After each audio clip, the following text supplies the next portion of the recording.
going to ask Scott Corp, previous principal at Thornhill Junior, where Shannon used to work.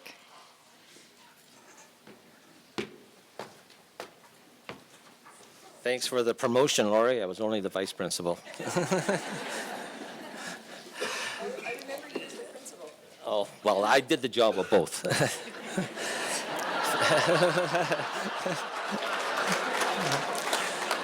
Good afternoon, and welcome to both the Walker and Murdoch families, students, friends, and colleagues.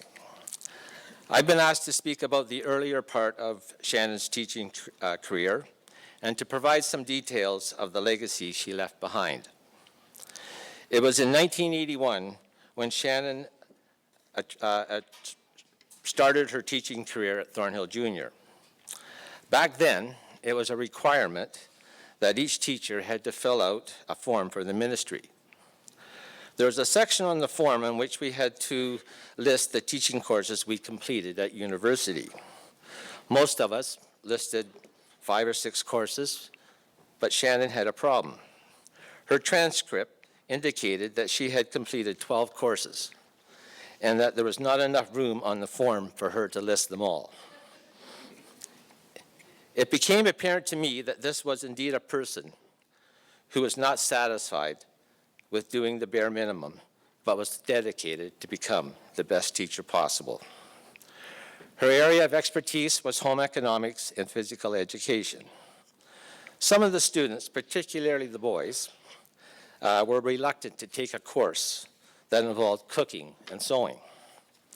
However, in a matter of a few weeks, Shannon, through her patience and positive attitude, changed that reluctance. Towards the end of each semester, Shannon would accompany her students down to the office to show me their sewing projects. It was always a pleasure to me to see the pride in the students' face when they were showing me or displaying to me their apron or vest, shirts, or shorts. Room 12 became affectionately known as Miss Murdoch's sweatshop. One activity in the cooking part of her course involved Shannon giving students her perfect recipe for cheesecake. Throughout the semester, each student had to make and share with the class a cheesecake. This was a very successful activity because only on rare occasions were there leftovers which made their way down to my office. Moving on to foods and nutrition. Shannon was not content to follow the somewhat outdated curriculum. Once again, through her incredible patience, organization, and innovative practices, students prepared snacks for parent-teacher conferences, Christmas dinners, both staff and parent appreciation meals, and graduation dinners. I remember on several occasions parents commenting to me that their son or daughter were actually planning and cooking the family meals, rather than asking the proverbial question, what's for dinner? Nutrition was very important to Shannon. This became evident in a staff excursion to Stewart. That year, Shannon convinced the staff to form a baseball team for the Terrace Scrub League. The culmination of our season was an invitation to play baseball against the Stewart teachers. So after school on a Friday, we headed up north. Now in the 80s, that road was not paved. So we arrived in Stewart around midnight. Unfortunately, the decision was made to visit several historical landmarks in Hyder. Myself not included. The next morning, which arrived far too early for most of us, Shannon, by herself, had prepared a breakfast for the team. And yes, it did contain the 5 basic food groups. Despite Shannon's attempt to return the team members back to humanity, we did not perform very well, but nevertheless, it was a very enjoyable weekend. Another aspect of Shannon's career was her passion for athletics. She taught several physical education classes, spent many years coaching volleyball and basketball teams.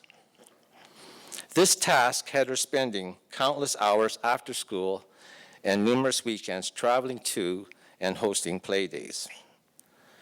She made every effort to ensure each team member had a positive experience and performed to the best of their ability. Also in this area, she was Thornhill's Director of Athletics for many years, implemented the Level 1 coaching program for the Terrace Recreational Services, which I guess had an extension in Smithers, and introduced to Thornhill students the BC Superhost program, which emphasized leadership skills. She, along with her leadership class, participated in several student leadership conferences throughout BC. One trait of Shannon's personality was her power of persuasion. I'm sure the Walker family will agree with me that saying no to Shannon was usually not an option. Her requests for equipment or supplies for her courses were made with quiet confidence and calmness. You always knew that she had the students' interests foremost in her mind. And in my opinion, though, her greatest accomplishment in this area was when she approached me with a request to take a group of students on an educational tour. Previously, she was a chaperone for a group of students who toured Holland, Germany, and France. So I was thinking this request would be for England, Spain, Portugal, something like that. No.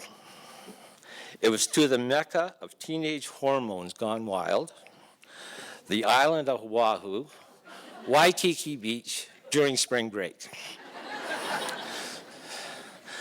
Not only did she convince me that to endorse the trip application, she persuaded me to go along as a chaperone. I must admit, there were times when we both had to have eyes in the back of our head, but again, despite that, it was a wonderful experience. When Shannon decided to go to Cal to run the PACES program, I was at first upset. But then I realized that this was just another indication of Shannon's desire to accept new challenges. Our loss was certainly Caledonia's gain. In closing, I would like to say that Shannon was one of the most amazing teachers I had the pleasure of working with. Today, when I see the presence of so many students and colleagues, this indicates to me that she was indeed admired, respected, and loved. She was a role model in all aspects of her life. Her encouraging words, kind spirit, grace, and sportsmanship made everyone around her aspire to be a better person. She will be greatly missed. Thank you.